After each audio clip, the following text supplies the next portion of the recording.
Al Salmo capítulo 59. Este va a ser el salmo que vamos a estar estudiando el día de hoy.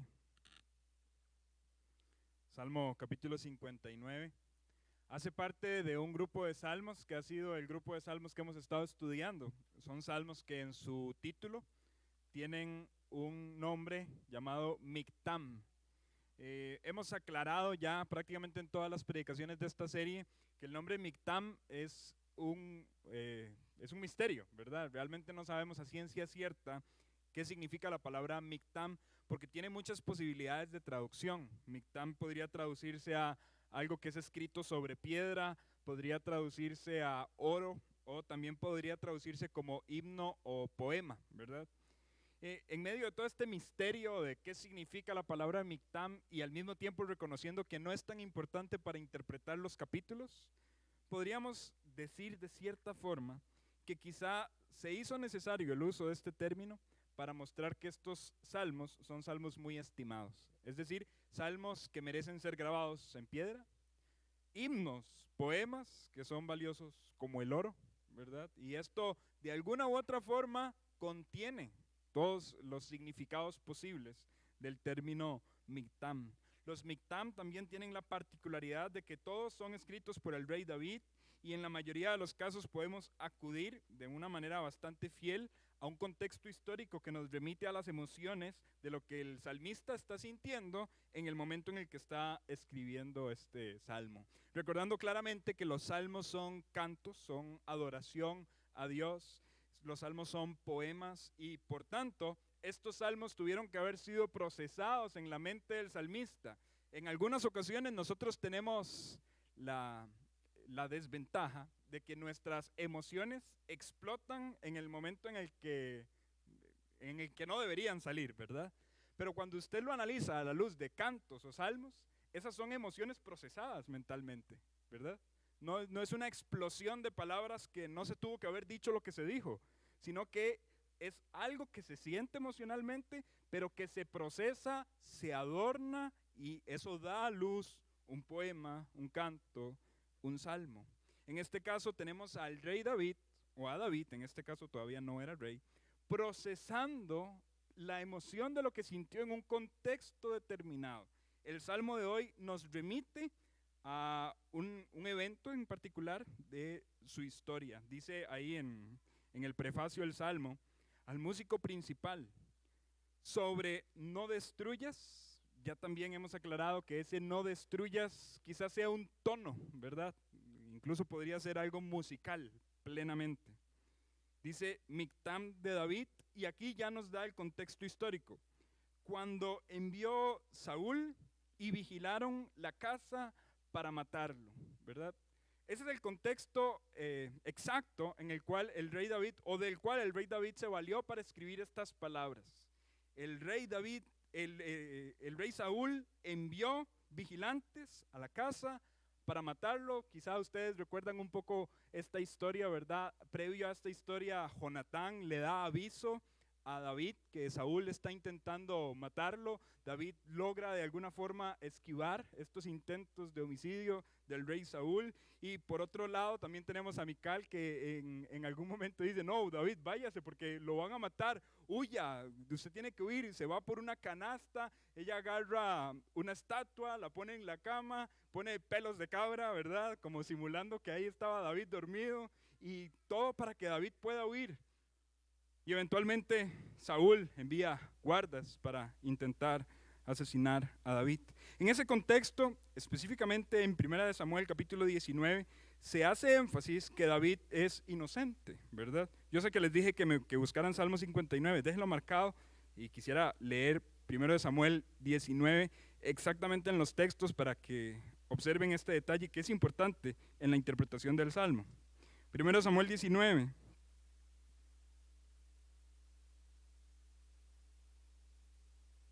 Versículo 4, Jonatán habló bien de David a Saúl, su padre, y le dijo, no peque el rey contra su siervo David, porque ninguna cosa ha cometido contra ti y porque sus obras han sido buenas para contigo. Aquí le está haciendo énfasis en su inocencia. Versículo 5, pues él tomó su vida en su mano, mató al filisteo, Jehová dio gran salvación a todo Israel y tú lo viste y te alegraste, ¿por qué pues pecarás contra la sangre inocente matando a David sin causa? Aquí se está elevando la inocencia de David. No tiene que haber persecución contra David, pues él es inocente. Pero la historia continúa y eventualmente en el capítulo 11, en el versículo 11, perdón, ya nos da el contexto inmediato de lo que nosotros vamos a estar estudiando. Dice el versículo 11, Saúl envió luego mensajeros a la casa de David para que lo vigilasen y lo matasen a la mañana. Mas Mical, su mujer, avisó a David diciendo, si no salvas tu vida esta noche, mañana serás muerto. Y descolgó Mical a David por una ventana, él se fue y huyó, y tomó Mical una estatua, la puso en la cama, le acomodó por cabecera una almohada de pelo de cabra y la cubrió con la ropa. Y aquí, de alguna forma, entonces, las personas que son leales al rey David, quien tenía la promesa de llegar a ser rey, le están ayudando para que él pueda huir de estos intentos de Saúl por matarlo. Y aquí algo importante, sin causa, sin causa. En este contexto, David es inocente, él es inocente. Este detalle es muy importante para interpretar este salmo. Con eso en mente, nos vamos al capítulo 59 entonces de Salmo. Y este salmo lo podemos dividir en 3 porciones. Del versículo 1 al 5 vamos a hablar del peligro del rey David. Del versículo 6 al 13 vamos a hablar de la confianza del rey David. Y del versículo 14 al 17 vamos a hablar de la actitud del rey David. Del peligro, de la confianza y de la actitud.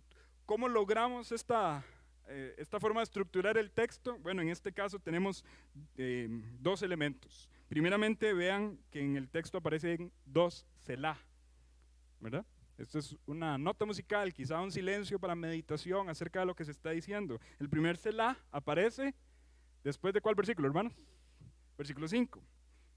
E inmediatamente después, el versículo 6 dice lo siguiente: volverán a la tarde, ladrarán como perros y rodearán la ciudad. Ahora, el segundo Selah, ¿a dónde aparece, hermanos? Versículo 13, el versículo inmediatamente, el que sigue inmediatamente, versículo 14 dice, vuelvan pues a la tarde y ladren como perros y rodeen la ciudad. Entonces notan que este salmo tiene un estribillo, ¿verdad? Entonces es una forma bastante clara de hacer una estructura de este salmo y nos dice entonces que lo que comúnmente se está pensando, la emoción que se está tratando de transmitir en el salmo es la siguiente: hay algunos que andan alrededor de David como perros y que le están rodeando para morderlo, para matarlo, ¿verdad? Así se siente David, esa es la emoción del rey David. Ahora claramente aquí tenemos que entender un contexto un poco de la cultura, ¿verdad? No son French Pool, ¿verdad? No son unos labradores bien bonitos para acariciarlos, no. Claramente en el Medio Oriente había, y si no me equivoco, hay hasta la actualidad, una plaga de perros salvajes, ¿verdad? Y estos perros realmente son agresivos contra las personas, rodean a las personas para matar, para comer, ¿verdad? En este caso a eso se refiere. Esta es la ilustración de la naturaleza que David utiliza para mostrar o para tratar de hablar de sus emociones, estas emociones que agobian su corazón porque hay personas alrededor de él intentando matarlo. Aquí tenemos que llegar a algo también importante. David en este salmo no va a minimizar el poder del enemigo. David de hecho reconoce el enemigo es poderoso. Pero lo que este salmo nos va a tratar de decir en palabras resumidas es lo siguiente: en medio del poder del peligro, Dios es defensa al justo. En medio del poder del peligro, Dios es defensa al justo. Esto es un gozo para nuestro corazón, nosotros que hemos sido justificados por medio de la sangre de Cristo Jesús, porque podemos encontrar en Él nuestro refugio y nuestra defensa. Amén. Espero que este salmo aliente esa actitud de sentirnos seguros en el Señor y que podamos salir de aquí confiados de que aunque los peligros son grandes, Dios es nuestra defensa. Y ya, antes de abordar el texto, les voy a pedir que me acompañen en oración y pongamos este tiempo en manos de Dios. Padre bueno, estamos en tu presencia dándote gracias porque nos permites estudiar tu palabra. Háblanos en nuestros corazones y ayúdanos a salir de aquí con la convicción de que tú nos proteges. Tú eres nuestra defensa, tú eres nuestro baluarte, Señor. Gracias, Padre bueno, por estar para nosotros, para nuestra protección, para nuestro cuidado, y porque nosotros podemos confiar en ti, Señor. La honra y la gloria a tu nombre, y ponemos este tiempo en tus manos, en el nombre de Cristo Jesús. Amén. Nos concentramos primero en la descripción del peligro. Eso lo vemos del versículo 1 al 5. Dice así: líbrame de mis enemigos, oh Dios mío. Ponme a salvo de los que se levantan contra mí. Aquí lo interesante es que el rey David está hablando en plural, ¿verdad? Podríamos decir que solamente Saúl en este momento es un enemigo de David, sí, aunque también hay toda clase de personas a las que Saúl gobierna que están persiguiendo a David, en este caso los mensajeros que se mencionan en 1 Samuel capítulo 19, versículo 11. Así que David entiende que por donde sea que él vuelva a ver, las personas son súbditos de un rey, y este rey está persiguiendo a David. Por tanto, en potencia, todas las personas que sean leales al rey son enemigos de David. ¿Notan esto, hermanos? El peligro es abundante, porque toda aquella persona que le dé lealtad al rey es potencialmente enemigo de David. Claramente tenemos excepciones que el texto remarca muy bien. Por ejemplo, Jonatán y Mical, que tuvieron su lealtad ¿para con quién? Para con David, ¿verdad? Y de hecho el día de ayer me preguntaban acerca del tema de David y Jonatán, ¿verdad? Y del amor entre David y Jonatán, y que qué pasa ahí, ¿verdad? Porque el texto habla tan exactamente acerca de que se amaban y todo esto. Bueno, yo creo que la mejor forma de entender el amor entre David y Jonatán es entender ese amor como lealtad. Y si nosotros vemos, Jonatán en toda su vida demuestra ser leal a David. Y David, que ama a Jonatán, demuestra también ser leal a Jonatán aún años después. Él demuestra lealtad. No tiene nada que ver con las perversiones de amor que hoy en día se manifiestan, ¿verdad? Ahí hay lealtad. Pero los que eran leales a Saúl eran potencialmente enemigos de David, y por eso David habla en plural. Se levantaron los enemigos.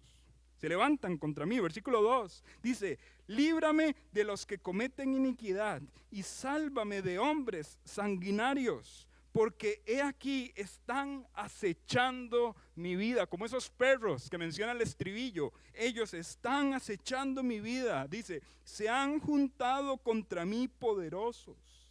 Y aquí viene algo importante: no por falta mía ni pecado mío, oh Jehová, sin delito mío corren y se aperciben.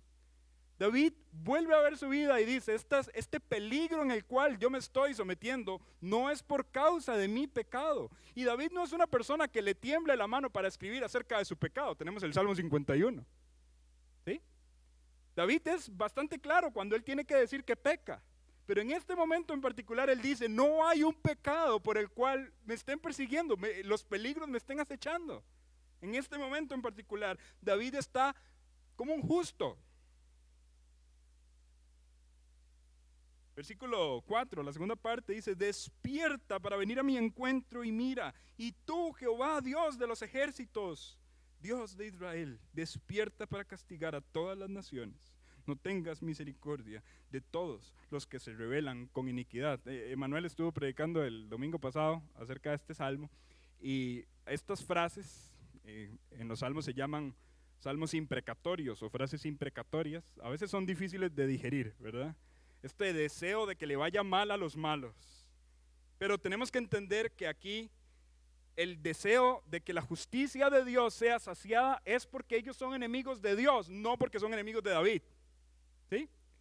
En primera instancia, ellos se están rebelando contra Dios. Dios hizo un pacto con David, y Dios le prometió a David a través del profeta Samuel que él sería un rey, y que a través del reino de David había un reino que permanecería para siempre. ¿Sí? Pero ¿qué está haciendo Saúl con sus celos? Oponiéndose a las palabras de Dios, no de David. David no se quiere poner él mismo en el trono. Ese no es el deseo de David. David simple y sencillamente es un instrumento en las manos de un Dios que tiene un pacto, que hizo un pacto con su pueblo. Simple y sencillamente. Así que en este caso, desearle el mal a ellos es desearle el mal a todos aquellos que se oponen a Dios y a su voluntad. ¿Tiene esto algo de ilegítimo o de pecaminoso? Yo creo que no. Podemos orar muy legítimamente que Dios frustre los planes de aquellos que se oponen a su voluntad. ¿Sí? Podemos orar legítimamente por eso. Pero al mismo tiempo, y esto Emanuel lo recordaba el domingo pasado, al mismo tiempo a través de la cruz nosotros también podemos vernos a nosotros mismos como enemigos de Dios que fuimos rescatados por su gracia. Así que cuando vemos a personas que están siendo enemigos de la causa de Dios, también en nuestro corazón debe haber un deseo de orar para que Dios tenga misericordia de ellos como tuvo misericordia de nosotros. Ahora, aquí hay algo interesante que no mencioné. Versículo 5 dice, tú, Jehová, Dios de los ejércitos, Dios de Israel, despierta para castigar a todas las naciones. Y la pregunta es, ¿todas las naciones están persiguiendo a David? ¿Todas las naciones enviaron mensajeros a la casa de David? Pues Saúl. ¿Y por qué David está ahora diciendo, castiga a todas las naciones? Porque David no está viendo a Saúl, David está viendo el pecado de Saúl. Y el pecado de Saúl es el pecado de las naciones. Es el pecado con el que las naciones se levantan contra Israel. No solamente David se está levantando, Saúl se está levantando contra David, sino que las naciones también se están pretendiendo levantar contra Israel con la misma actitud de Saúl. Por tanto, David no está viendo a Saúl, David está viendo el pecado de Saúl y ora para que ese pecado, tanto de Saúl como de las naciones, sea estorbado por Dios. Y dice de manera bastante cruda, no tengas misericordia de todos los que se rebelan con iniquidad. No tengas misericordia de todos los que se rebelan con iniquidad. ¿Está obligado Dios a tener misericordia a los inicuos? No, porque si no, no sería misericordia. La misericordia es algo que nace de la persona que es bondadosa y nace de su voluntad. Pero nuestro Dios es tan grande que nosotros, siendo aún pecadores, Cristo murió por nosotros. Él no tenía la obligación de vernos con ojos de misericordia y nos vio con ojos de misericordia. Este versículo está exaltando la justicia de Dios. Y la justicia de Dios, la santidad de Dios, puede exterminar a los pecadores. Y nadie puede reclamarle por ser un Dios malo al hacerlo. Pero al mismo tiempo, cuando nosotros vemos este texto a la luz de la cruz, este texto exalta la misericordia de Dios para con nosotros. Ahora entonces, ¿cuál era el peligro? Personas estaban alrededor de David para comerlo, para devorarlo, para matarlo, acechando su vida. Y David siente en carne propia este peligro abundante que él está sufriendo. Pero en medio de este peligro, ahora David está dispuesto a comunicar su confianza. Esa es la segunda parte de este salmo. El versículo 6 al versículo 13. Dice, volverán a la tarde, ladrarán como perros y rodearán la ciudad. Este es el estribillo. Versículo 7. He aquí, proferirán con su boca, espadas hay en sus labios, porque dicen, ¿quién oye? Mas tú, Jehová, te reirás de ellos. Te burlarás de todas las naciones. A causa del poder del enemigo esperaré en ti, porque Dios es mi defensa. David está reconociendo que su confianza en medio del peligro es que Dios está por su causa. Dios está de su lado. Dios es mi defensa. Sí, el enemigo es grande. Con sus labios están tratando de destruir a David. Pero este enemigo no es tan grande como el Dios grande que David tiene, a tal punto que de manera casi sarcástica David dice, Jehová se reirá de ellos. Ellos que están viéndose a sí mismos como grandes, Jehová se reirá de ellos. Noten que el versículo 9 también aclara que David observa que el enemigo es poderoso. Dice, a causa del poder del enemigo, esperaré en ti, porque Dios es mi defensa. David afirma que el enemigo es poderoso, pero David también afirma que Dios es más poderoso que el enemigo, porque dice, Dios es mi defensa. Dios es mi defensa. Ahora, la palabra defensa que aparece en el versículo 9, yo no sé si alguien anda otra versión que no sea Reina Valera, que es la que estamos leyendo nosotros, pero por ejemplo en Biblia de las Américas ahí aparece la palabra baluarte.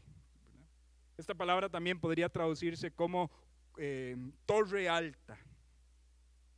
Dios es mi torre alta, Dios es mi baluarte. Dios pone una protección. Aunque el enemigo es muy grande, Dios va a poner una torre más alta que el enemigo, y este enemigo no va a poder cruzar este baluarte que Dios construya para protegerme. Esta es la emoción de David. Esta es la confianza de David. Versículo 10 dice: el Dios de mi misericordia irá delante de mí. Dios hará que vea en mis enemigos mi deseo. David está confiado. Ahora aquí nace una pregunta interesante. ¿Quiénes pueden confiar en Dios? ¿Quiénes pueden tener tal confianza para que digan, Dios está de mi lado? ¿Quiénes? El Salmo no lo dice. Pero podemos inferir, número uno, que los justos son aquellos que pueden confiar que Dios está de su lado. Amén. ¿Sí? Y en este momento, David está argumentando que lo están persiguiendo sin causa. Hay justicia allí. Pero también tenemos un contexto más amplio en el libro de los Salmos, que nos habla de la forma en la que Dios está protegiendo a los justos. Les voy a pedir que dejen marcado ahí y me acompañen a Salmo capítulo 5. Salmo capítulo 5.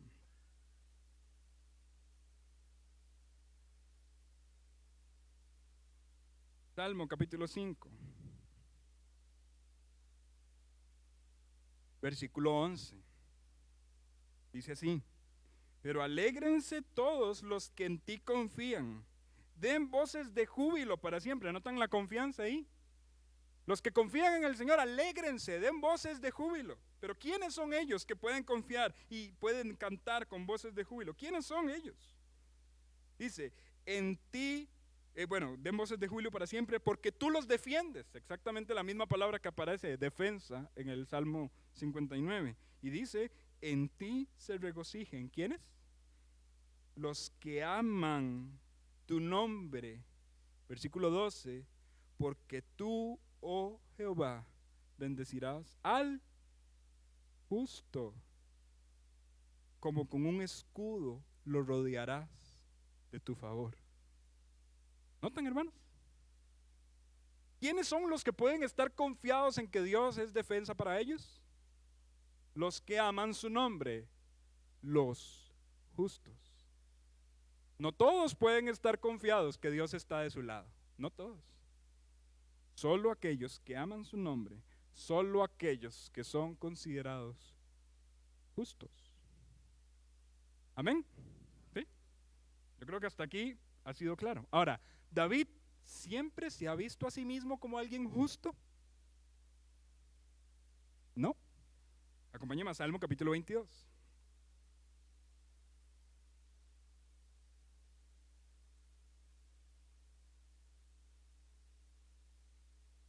Y antes de leer el texto, yo sé que inmediatamente cuando usted lea este texto va a pensar en otro.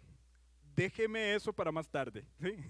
Ahorita piense en David diciendo estas palabras y no piense en la referencia. Salmo 22:1 dice: Dios mío, ¿por qué me has desamparado? ¿Por qué estás tan lejos de mi salvación y de las palabras de mi clamor? Dios mío, clamo de día y no respondes, y de noche y no hay para mí reposo. ¿Se sintió siempre David confiado? No, hubo lapsos de desconfianza en que Dios estaba por él. Posiblemente, ¿por qué? Porque David estaba viendo cada vez más su propia injusticia. Si Dios es la defensa de los justos y nosotros cada vez que vivimos y nos vemos a nosotros mismos somos más conscientes de nuestra propia injusticia, es completamente racional que nos sintamos desconfiados y digamos, ¿estará Dios por mí si soy injusto? Aquí yo creo que la pregunta la podemos unir también a las afirmaciones del Nuevo Testamento donde se dice, no hay justo, ni a uno. ¿Quién puede estar confiado entonces que Dios está por él? Vuelvo y respondo, los justos, los que aman a Dios. Henry, pero no hay justo ni aun uno. Es cierto, no hay justo. No hay justo ni aun uno en sus propias fuerzas y en su propia naturaleza. No hay justo. Pero habemos justificados.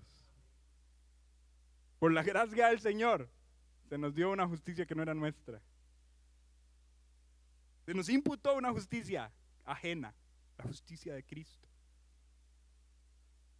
Y nosotros podemos estar confiados de que Dios está por nosotros, de que Dios es nuestra defensa. El enemigo es grande, el peligro es grande, sí. Satanás, el mundo, nuestra carne, están acechando contra nuestra vida constantemente, sí. Pero Dios está por nosotros, los que amamos su nombre. Amén. Ahora, yo sé que la referencia de Salmo 22.1 inmediatamente viene a nuestra mente, pero ya casi voy a llegar ahí. Continuemos con la confianza de David en el Salmo 59. Ahora, a partir del versículo 11, David hace algo bastante interesante y dice, acerca de los enemigos, no los mates. Oh, un momento, David. ¿Usted ha venido orando un montón de imprecaciones en contra de estos enemigos suyos? Acaba de decir anteriormente en el versículo 5 que Dios, despiértate para castigar, no tengas misericordia de ellos. Y ahora estás diciendo en el versículo 11, no los mates. ¿Por qué? Bueno, no los mates, dice, para que mi pueblo no olvide. Dispérsalos con tu poder y abátelos, oh Jehová, escudo nuestro. La humillación del enemigo termina siendo la confianza de David también. El hecho de que no hayan sido exterminados de un momento a otro alimenta el corazón de la confianza de David al decir, sí, así como les fue, es precisamente porque no aman al Señor, porque no temen su nombre. Y esa confianza también puede ser transmitida al pueblo. El pueblo puede llegar a decir, ¿vio cómo le fue a los enemigos de David? Bueno, nosotros queremos ser de los que amen su nombre y teman al Señor. Versículo 12, por el pecado de su boca, por la palabra de sus labios, sean ellos presos en su soberbia, y por la maldición y mentira que profieren, acábalos con furor, acábalos para que no sean, y sépase que Dios gobierna en Jacob hasta los fines de la tierra. La derrota de los enemigos termina siendo la exaltación de la gloria de Dios. ¿Los enemigos son poderosos? Sí. ¿Podía David vencer en alguna forma a aquel a quien era el rey de la nación? David, ¿en serio? Bueno, recordemos que fue David quien venció a Goliat. No hay nada imposible para Dios. Dios está del lado de David. Dios está cumpliendo las palabras de su pacto. David no venció a Goliat por ser una persona muy ágil. Y repito esto, hermanos. David no venció a Goliat por ser una persona muy ágil. ¿Cuántos aquí enseñan a niños en escuela dominical? Sí, varios. Lo voy a repetir una tercera vez. David no venció a Goliat por ser una persona muy ágil. Con mucho dolor digo que a veces esta enseñanza se replica a los niños. Ah, sí, David venció a Goliat. ¿Por qué? Porque él vencía a osos y a leones. David nunca dijo eso. David dijo, Dios me protegió de los osos y de los leones, también me va a proteger del gigante. Pero David nunca dijo, yo soy tan fuerte para vencer a osos y leones que voy a poder vencer a este gigante. No, David nunca dijo eso. David argumentó a favor de la protección de Dios cuando él se enfrentó al temible oso y al temible león. Y ahora el temible gigante está al frente y él dice, mi Dios está por mí. Él me va a proteger de igual forma como me protegió contra el león y el oso. Nunca se argumenta acerca de la habilidad de David, ni siquiera le quedaba la armadura. No fue la habilidad de David. No fue la curva de la piedra, ¿verdad? Y tampoco es válido alegorizar acerca de qué significa cada piedra y empezar a hacer este tipo de mensajes, ¿verdad? No. La enseñanza nos está diciendo que Dios por cumplir su pacto con David y con su pueblo, está dispuesto a proteger a David aún de los enemigos que aparentemente son muchísimo más fuertes que él. Porque Dios está dispuesto a cumplir la palabra de su pacto, y esta palabra de su pacto se conecta con Jesucristo, el rey del linaje de David, que reinará para siempre. Qué diferente es ver la historia así, ¿verdad? Ahora bien, David ya expuso el peligro, versículo 1 al 5. David ya comunicó su confianza es Dios, es mi defensa. Ahora, esto despierta una actitud en David. Y esto lo vemos desde el versículo 14 hasta el versículo 17. Versículo 14, de nuevo el estribillo. Vuelvan pues a la tarde y ladren como perros y rodeen la ciudad. Versículo 15. Anden ellos, errantes, para hallar qué comer. Y si no se sacian, pasen la noche quejándose, pero yo, vean la actitud. Yo sé que el peligro es grande, pero yo sé que mi Dios es más grande. ¿Qué provoca esto en David? Yo cantaré de tu poder. Alabaré de mañana tu misericordia, porque has sido mi amparo y refugio en el día de mi angustia, fortaleza mía. A ti cantaré, porque eres, oh Dios, mi refugio, el Dios de mi misericordia. ¿Vieron la actitud de David? Él contempló el peligro, es grande, pero él contempló a Dios como un baluarte, como una fortaleza, como una defensa para él. Eso genera adoración en David. Y ahora la actitud de David es una actitud que se postra delante de Dios y dice: yo voy a cantar de tu poder. Dios es tan poderoso para protegerme que yo voy a cantar de tu poder. Dios ha sido tan misericordioso conmigo que de mañana yo voy a alabar su misericordia, porque Él estuvo resguardándome aunque el peligro era grande. Él era mi amparo, Él era mi refugio en el día de la angustia. Dice: fortaleza mía, a ti cantaré. Esa es la expresión de David. Yo quiero decir con mis labios que estoy agradecido con Dios y demostrárselo con alabanzas. Dios está de mi lado y yo no puedo quedarme con esto en mi interior. Yo estoy dispuesto a cantarlo, a alabarlo. ¿Por qué? Porque Él es mi refugio, el Dios de mi misericordia. Cuando contemplamos correctamente a Dios, nuestros labios van a querer gritar agradecimientos acerca de sus atributos. ¿Cree usted que Dios es su refugio, hermano? Amén. Bueno, la pregunta sería: ¿sus labios lo están expresando con pasión? ¿Su vida se emociona al entender que Dios es su refugio? ¿Su corazón está gozoso y alegre por esta verdad? David está llevando estas verdades a la adoración. Estas verdades en su mente, Dios está de mi lado, las está llevando a la adoración. Yo creo que nosotros deberíamos hacer mucho eso con los atributos de Dios que tenemos en la mente. Llevarlos a nuestra vida, a nuestro corazón, a la expresión de nuestros labios. ¿Creemos que Dios es soberano? Sí, lo creemos. ¿Cómo se comunica eso en mi vida? ¿Cómo se ve en mi vida que yo creo que Dios es soberano? Yo creo que Dios es misericordioso. Sí, ¿cómo se ve eso en mi vida? ¿Cómo se ve eso en mi adoración?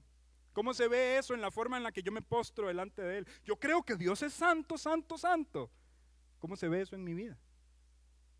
Hermanos, qué difícil es que una persona afirme que cree que Dios es santo, que luego ande revolcándose en su pecado.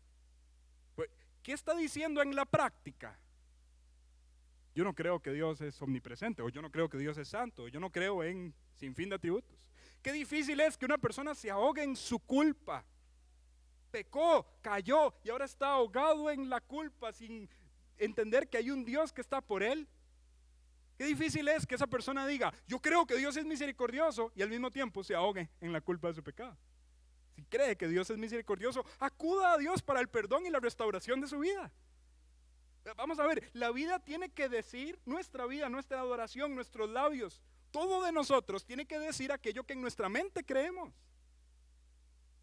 ¿Saben cómo se llama esto, hermanos? Madurez espiritual. Madurez espiritual no es saber mucho de Dios. Madurez espiritual es tomar lo que sabemos de Dios para que influya en la forma en la que vivimos. Y David aquí está demostrando madurez. Yo sé que Dios es misericordioso, por tanto mi corazón, mis labios van a cantarle, van a adorarle. Él es misericordioso, Él es mi refugio, Él está de mi lado. No se quede solamente con las verdades en la mente, lleve esas verdades a la vida.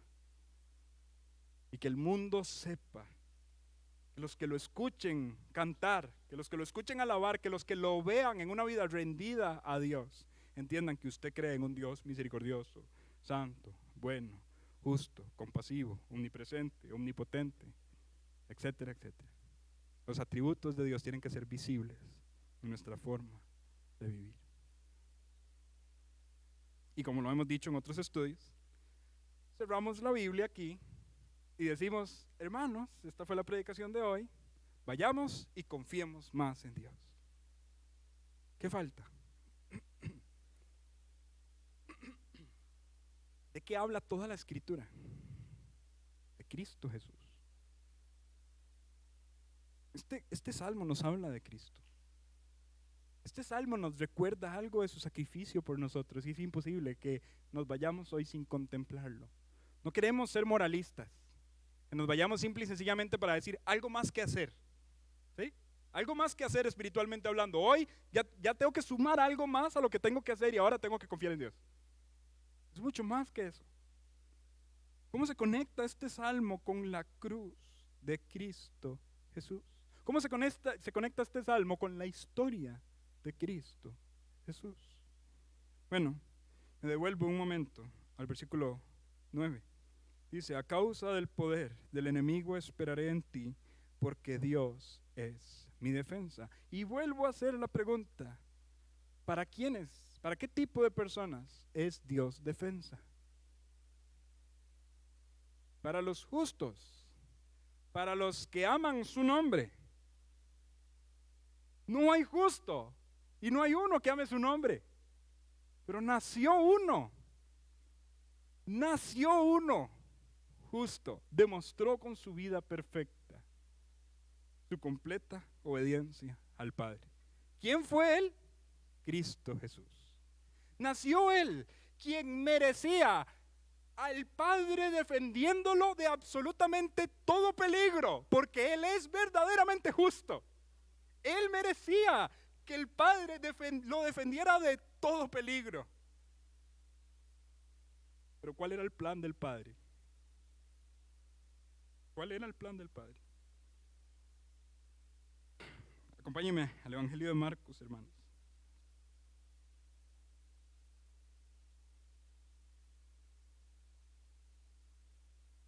Capítulo 15.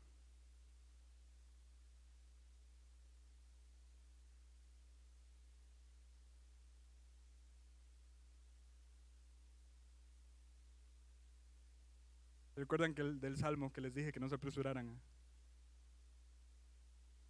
Versículo 34.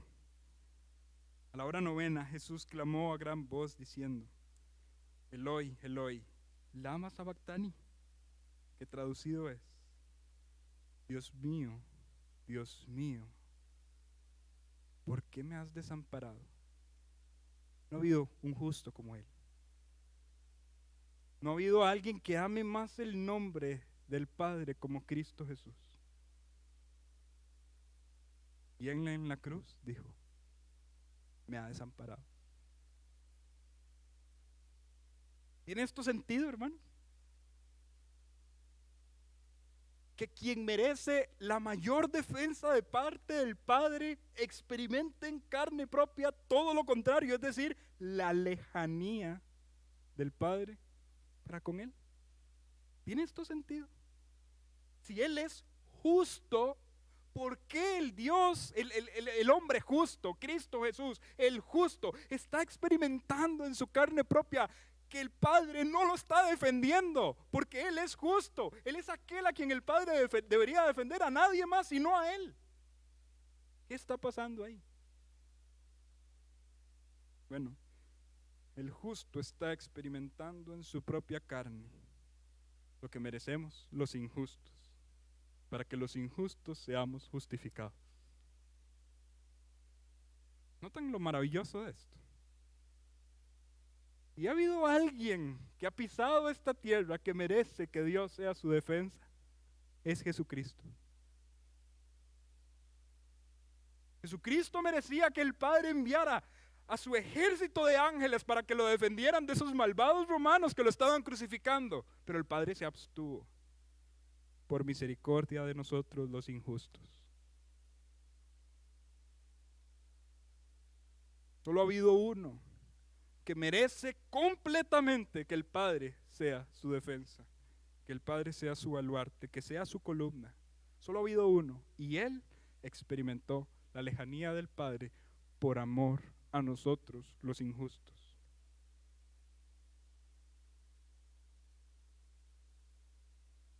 Y aquí juntamente con David, esto nos debe llevar a adoración. ¿A qué tipo de adoración? A volver nuestros ojos al cielo y decir: fortaleza mía, a ti cantaré, porque tú eres mi refugio, el Dios de mi misericordia. Dios ha sido bondadoso conmigo. Dios me dio la misericordia. Él me vio en esa miseria y aún así Él tuvo compasión de mí. Dios ha sido bueno conmigo. Porque yo no era el justo que merecía que Dios me defendiera. Y Jesús sí era el justo que merecía la defensa del Padre. Pero el Padre decidió,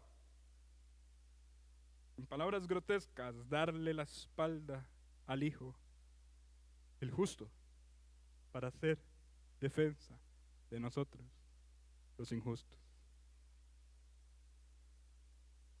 Pero esto no quedó allí. Cristo Jesús resucitó. Amén.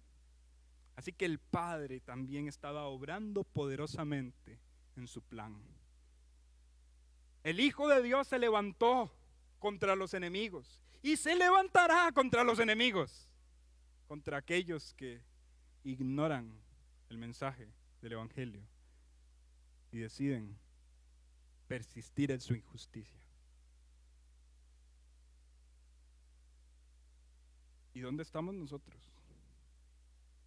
Si hemos creído en Cristo Jesús y hemos confiado en Él, somos aquellos que hoy somos justos, no por nuestro mérito, sino por el gran sacrificio de Cristo Jesús, quien entregó su vida por nosotros. Y ahora Dios es nuestra defensa. Van a venir peligros alrededor, como persecuciones, como necesidades, como la muerte misma. Pero Dios es nuestra defensa. El enemigo es fuerte, es peligroso, sí, pero Dios es más grande. Y nosotros, que por la obra de Cristo ahora somos justificados y amamos su nombre, contamos con un Dios que está de nuestro lado. Y podemos tomar el tema de este salmo para nuestra propia vida y afirmar que en medio del poder del peligro, Dios es defensa del justo. Y con mucha propiedad podemos decir que si hoy hemos creído en Cristo Jesús, somos ese justo a quien Dios defiende. No en nuestros méritos, sino porque Cristo nos dio su justicia. ¿Lo entendemos, hermanos? Somos ese justo a quien Dios defiende. Suena muy arrogante decir de nosotros mismos somos los justos a quienes Dios defiende. Suena muy arrogante. No, esto no es arrogante. Esto es algo humilde, porque para llegar a este estado en el que estamos, de afirmar somos los justos a quienes Dios defiende, tuvimos que haber reconocido nuestra injusticia previamente. Tuvimos que haber entrado a este camino a través de la humildad y el arrepentimiento. Dios no defiende al arrogante. Dios no defiende al soberbio. Dios defiende al humilde. ¿Recuerdan las palabras de Pedro y Santiago? Dios resiste a los soberbios y da gracia a los humildes. Y hoy, si usted cree en el nombre de Cristo Jesús, Si usted ha acudido al Padre por medio de su sacrificio, hoy usted puede decir, soy el justo a quien Dios defiende. Del peligro que se venga, soy el justo a quien Dios defiende, como Dios defendió a David. Del enemigo poderoso y peligroso, yo soy el justo a quien Dios defiende, no por mi justicia propia, por la justicia de Cristo en mí. Y qué confianza más grande da poder decir, yo soy el justo a quien Dios defiende. ¿Cómo no puede llenar esto nuestro corazón? Porque puede venir cualquier tipo de peligro, pero Dios está de nuestro lado. Pero esto también tiene que verse en nuestra vida. Y así como David adoró después de considerar el carácter de Dios, nuestros labios deberían estar cargados de adoración al Dios que nos defiende. Es imposible que nosotros estemos gozosos de que Dios está de nuestro lado y no lo transmitamos de alguna forma con la pasión de nuestra vida hacia Él. Con sus cantos, con su devoción, con su servicio, con su adoración a través de ofrendas, a través de actos de servicio a otras personas, buenas obras, etcétera, etcétera. Es imposible que nosotros estemos agradecidos con que Dios nos defiende y no lo demostremos de alguna forma con la pasión de nuestra vida. Es imposible, hermano. Hay algo que no estaríamos considerando de manera apropiada. Dios quiera que este mensaje sirva para la confianza de nuestra vida y entendamos que en medio del poder del peligro, Dios es defensa del justo y nosotros somos los justos a quienes Dios defiende a través de Cristo Jesús. Hoy vamos a recordar precisamente su sacrificio por medio del cual hoy somos justos. El justo, quien merecía toda la defensa del cielo, exclamó, Padre, ¿por qué me has desamparado? Para que nosotros hoy podamos decir, yo soy el justo a quien Dios defiende. Qué maravillosa gracia. Amén, hermanos. Acudamos con confianza al Señor diciéndole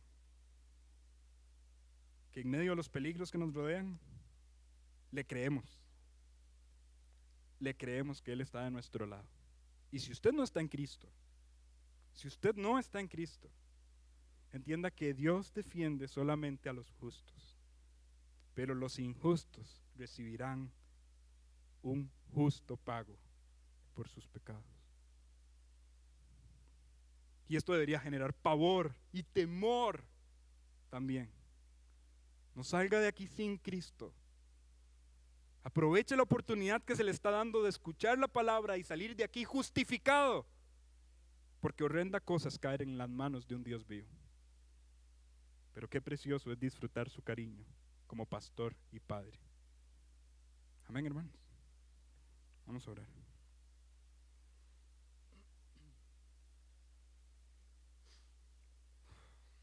Gracias, Señor, porque en medio del poder de los peligros que nos rodean,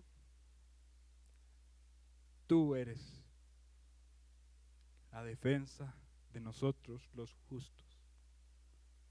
Y no estamos afirmando que somos justos con arrogancia. Estamos confiando en lo que tú prometes en tu palabra. Pues tú prometes que acercándonos a ti con fe y arrepentimiento, tú nos justificas. A través de tu obra, hoy podemos decir que somos los justos a quienes Dios defiende. Y no lo merecemos, Señor. Cristo en la cruz merecía la mayor de las defensas, porque demostró con su vida perfecta su justicia. Pero Él experimentó la lejanía que nosotros merecíamos.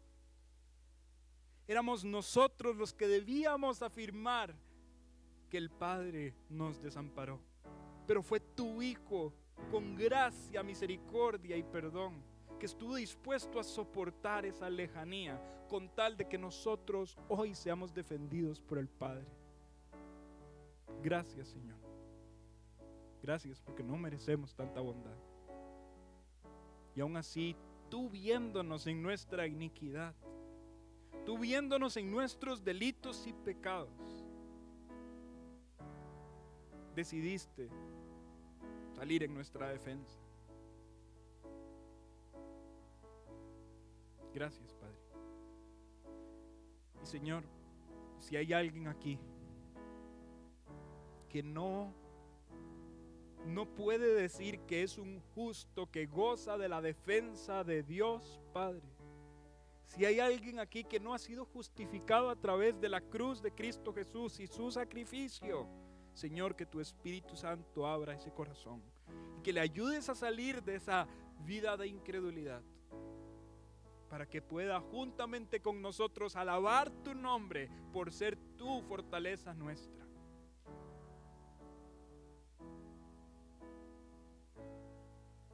Gracias, Señor, por tanta misericordia y bondad inmerecida.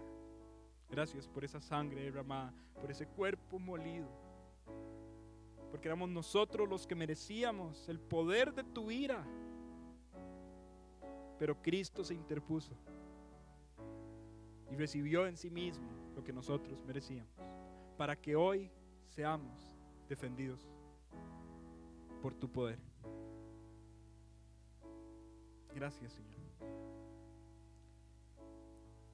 Faltan elementos en este culto por medio de los cuales queremos darte la gloria, y te pedimos que bendigas este tiempo también en el que vamos a conmemorar tu sacrificio. Y ayúdanos a recordar que tú moriste siendo el justo que no merecía la muerte, para que nosotros, que merecíamos la muerte, fuésemos hoy llamados justos, los justos a quienes tú defiendes. Gracias, Señor, en el nombre de Cristo Jesús.